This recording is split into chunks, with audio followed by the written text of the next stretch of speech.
আসসালামু আলাইকুম। কাজের সূত্রে আজ আমি জালশুকা গ্রামে। জালশুকা গ্রামটি বগুড়া জেলার শাহজাহানপুর উপজেলার খোট্টাপাড়া ইউনিয়নের সুন্দর একটি গ্রাম। এ গ্রামে ঢুকতেই দেখি ঢেকিতে চাল গুঁড়া করা হচ্ছে।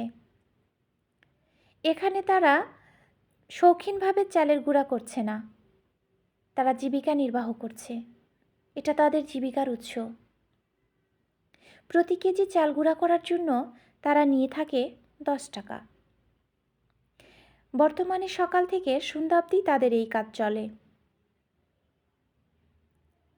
ঢেঁকিতে চাল গুঁড়া করা দেখে আমার ছোট্টবেলার কথা মনে পড়ে যায়।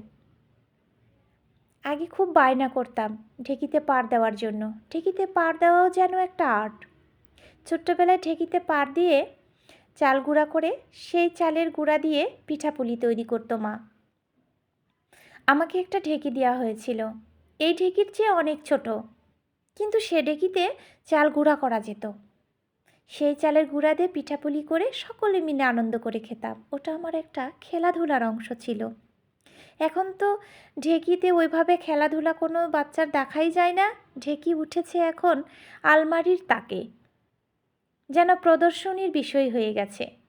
তবে গ্রামেগঞ্জে এখনও শীতের আমেজ রয়েছে, এখনও সেই ঢেঁকি রয়েছে। আমার খুব ভালো লেগেছে, যেন ফিরে গেছি আমি সেই শৈশবে।